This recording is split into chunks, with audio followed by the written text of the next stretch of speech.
Continuando o nosso tratamento da ética na gestão de dados, lembrando que nós terminamos com os fatores contextuais da questão ética de tratamento de dados, nós devemos considerar agora a ética como um condutor de negócio, como um business driver, lembrando que os negócios devem sempre ser dirigidos por uma abordagem ética. O Demibock explora essa questão citando Deming, que, quando falando da qualidade, dizia que qualidade é fazer certo quando ninguém está olhando. A ética deve ser assim também. Se ninguém estiver observando o seu comportamento, ele deve continuar sendo um comportamento ético.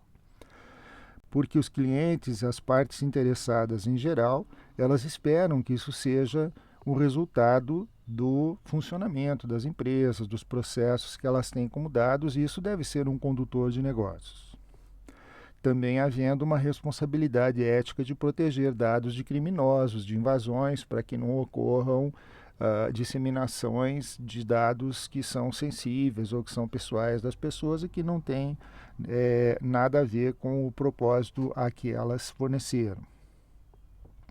Do ponto de vista de um olhar tecnológico, essas organizações então têm que tomar decisões éticas sobre a responsabilidade que elas têm em compartilhar dados que não são delas. Né? Os dados, em princípio, são das pessoas. Isso dá origem a uma série de funções emergentes nas organizações que são voltadas ao controle de riscos, a estabelecer práticas adequadas para a manipulação de dados, mas a responsabilidade vai além dessas pessoas, desses papéis. Ela é de toda a organização. Então, tem que haver conscientização, treinamento, políticas, regulamentos. Existem alguns princípios éticos para dados, que podem ser trazidos da área de saúde, que trabalha com informações de pessoas há muito tempo, não é? E que tem, portanto, uma excelente expertise aí no tratamento de dados que são bastante sensíveis em relação aos seres humanos. A área de pesquisa médica, por exemplo, pode ser adaptada quanto aos seus princípios para uma disciplina de gerenciamento de informação. Do ponto de vista do tratamento ético, um dos princípios é o respeito, então, pelas pessoas, princípio que reflete uma ética fundamental da exigência de que as pessoas sejam tratadas de maneira que respeite a dignidade delas, a autonomia delas como indivíduos humanos. Também requer, nos casos em que as pessoas têm uma autonomia diminuída, elas têm menos condições, que seria, no caso aí, empresarial, menos acesso, né? São pessoas mais fracas, digamos assim, um cuidado extra para que sejam protegidos essas pessoas enquanto sua dignidade e seus direitos. Como nós consideramos os dados como sendo um ativo, nós temos que ter em mente que esses dados, na verdade, eles representam ou eles afetam pessoas. Os dados pessoais são diferentes de outros ativos, né, como petróleo, carvão, matérias-primas, coisas que as empresas possuem. O uso antiético de dados pessoais pode influenciar diretamente as interações das pessoas em oportunidades de emprego, em lugar na comunidade, por exemplo, né, em situações em que você diferencia uma pessoa em função dos dados que representam ela. O processamento de dados que você está fazendo, ele ocorre com base em processamento válido, em comportamento que foi informado pelas pessoas? Então, isso tem muito a ver lá com o chamado TCLE, que é o termo de consentimento livre e esclarecido. Ou, no caso de menores, tem outro consentimento em que os responsáveis, né, concordam com aquelas informações. Então, a área de saúde ela tem realmente assim todo já um aspecto de tratamento, de pesquisa com dados que são bastante úteis para serem utilizados como modelo. Um outro princípio é da beneficência, né? O princípio claro, ele tem dois elementos, um é o não prejudique, e o segundo é maximize os benefícios e minimize os possíveis danos. Não causar dano tem uma longa história aí nessa questão da ética médica, mas também tem uma aplicação clara no contexto de gerenciamento de dados e informações. Então nós podemos considerar assim, processamento de dados é desnecessariamente invasivo? Existe uma maneira menos arriscada de atender os requisitos das necessidades de negócio? O tratamento de dados que eu estou realizando, ele carece de transparência, de uma forma assim que ele possa acabar escondendo algum possível dano para as pessoas, né, do que a organização está fazendo com os dados que ela está extraindo e está extraindo de forma correta. O outro princípio é o princípio da justiça, que considera que o tratamento justo deve ser dado equitativamente a todas as pessoas, né? O tratamento deve ser igual para todos. Então, do ponto de vista dos dados, as pessoas ou grupo de pessoas estão sendo tratados de forma desigual em função aí de circunstâncias semelhantes. O resultado de um processo ou de um algoritmo resulta em efeitos que beneficiam ou que prejudicam desproporcionalmente um determinado grupo de pessoas. Vocês pesquisarem, vocês vão ver que existem alguns algoritmos aí que têm uma conotação que é considerada inclusive racista. O aprendizado de máquina, né, o machine learning, está sendo treinado usando conjuntos de dados que inadvertidamente reforçam preconceitos culturais. Mas às vezes não é culpa de quem está fazendo, a gente tem que ter uma atenção muito grande com isso. Eu posso pegar dados que representam um determinado grupo de pessoas, e a partir dali eu vou traçar algum tipo de política, algum tipo de situação de tratamento e que, na verdade, não representa a totalidade ou não está sendo uma forma justa de tratamento de dados.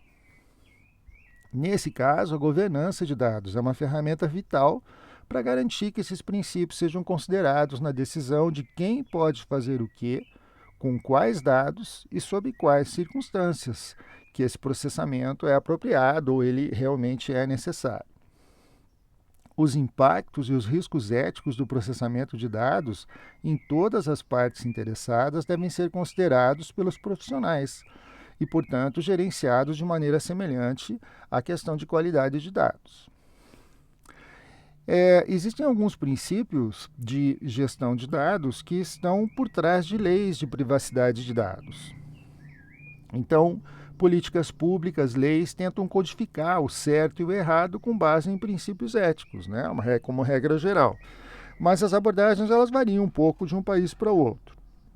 Nos Estados Unidos, por exemplo, a privacidade e a privacidade das informações como conceitos estão firmemente vinculados ao imperativo ético de respeitar os direitos humanos, descritos desde 1890. Em 73, houve um Código de Prática de Informação Justa que foi proposto e o conceito de privacidade da informação como um direito fundamental foi reafirmado posteriormente na Lei da Privacidade em 74, que afirma o seguinte: o direito à privacidade é um direito pessoal e fundamental protegido pela Constituição dos Estados Unidos. Então vejam que essa preocupação é uma preocupação antiga. Após uma série de violações que ocorreram de direitos humanos durante a Segunda Guerra, a Convenção Europeia dos Direitos do Homem, em 1950, estabeleceu um direito geral à privacidade e um direito específico à privacidade das informações, ou direito à proteção de dados pessoais, como direitos humanos que são fundamentais para defender o direito à humanidade e à dignidade. Em 80, a OCDE estabeleceu diretrizes e princípios para processamento de informações justas, que tornou-se a base aí para as leis de proteção de dados da União Europeia. São 8 princípios fundamentais que a OCDE colocou nesses Fair Information Processing Standards, que têm como objetivo garantir que os dados pessoais sejam processados de uma forma que respeite o direito dos indivíduos à privacidade. Então, eles incluem limitações na coleta de dados, expectativa de que os dados sejam de alta qualidade, o requisito de que quando os dados são coletados, isso é feito para um propósito específico, limitações no uso desses dados, que está ligado ao propósito específico, salvaguardas de segurança, expectativa de abertura e transparência, direito de um indivíduo questionar a exatidão dos dados, que são relativos a ele mesmo, e a responsabilidade para que as organizações sigam essas diretrizes.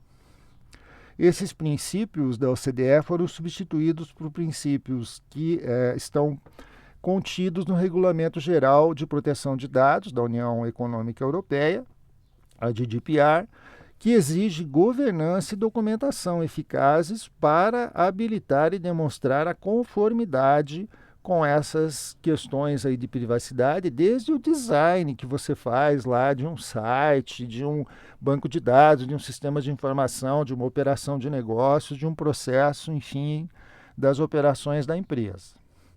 Esses princípios são equilibrados e têm a ver direitos que os indivíduos possuem sobre seus próprios dados, né? Que inclui os direitos de acesso, de retificação dos dados imprecisos, da portabilidade, do direito de se opor ao processamento de dados pessoais que possam causar quaisquer tipo de danos, de angústia, e o direito ao apagamento, né? O pessoal pode chegar e falar: olha, eu não quero mais que vocês usem meus dados, eu quero que apaguem meu cadastro. O que não é uma operação que normalmente os profissionais, por exemplo, de marketing estejam dispostos a aceitar. Então, é uma mudança cultural. Quando o processamento de dados pessoais é feito com base no consentimento, né, no caso aí da GDPR, esse consentimento tem que ter uma ação afirmativa que é dada livremente, específica, né, para aquela finalidade, bem informada e inequívoca. Esse dado livremente ele é objeto de algumas contestações, né? A gente vê hoje em sites, quando você entra lá, em função da nossa LGPD, que você é informado de que, olha, nós usamos processamento para melhorar a tua experiência. Quer dizer, tem toda uma historinha contada ali e você normalmente não consegue saber exatamente o que está acontecendo e não consegue contestar. Tem muitos sites em que se você disser que não quer aceitar aqueles princípios, você não acessa o site, né? Diferente do que existe aí em alguns jornais estrangeiros, por exemplo, em que você vê uma lista do que eles querem fazer e você pode desabilitar as coisas da lista e continuar acessando, né? Então, uma cultura muito diferente. A lei de privacidade canadense, por exemplo, ela combina um regime abrangente de proteção de privacidade com uma autorregulação do setor, né? Então, como foi comentado, cada país tem uma abordagem.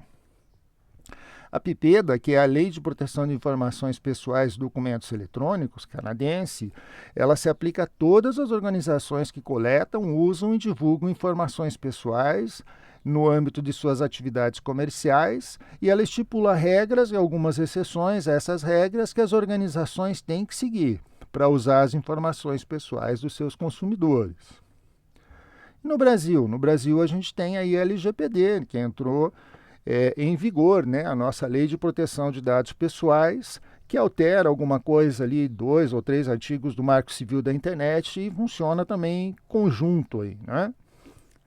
Ela define, em especial, dado pessoal, que é qualquer informação relacionada à pessoa natural, identificada ou identificável, e aí também nós temos regulamentos que remetem aí a questões que nós temos lá no âmbito de pesquisas em saúde, em que a gente tem a Plataforma Brasil para cadastrar as pesquisas e que também isso é bastante utilizado.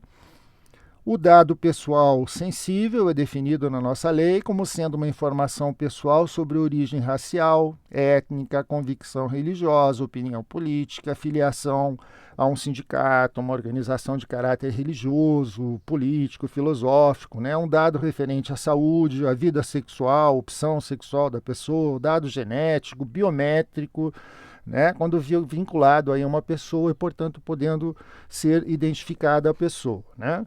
Então, isso para quê? Isso para garantir aquela questão da justiça, isso para garantir aquela questão de que todos sejam tratados da mesma forma. Não interessa se a pessoa tem essa ou aquela característica, o direito dela é igual, seja de entrar, de sair, de se retirar, de ser o dono dos dados. E define-se também a questão do tratamento, que é toda operação realizada com dados pessoais, como as que se referem à coleta, à produção, à recepção, classificação, utilização, acesso, reprodução, transmissão, distribuição, processamento, arquivamento, armazenamento, eliminação, avaliação ou controle da informação, modificação, comunicação, transferência, difusão ou extração. Vejam que todos os verbos, dezenas de ações, centenas de atividades você consegue colocar aqui dentro.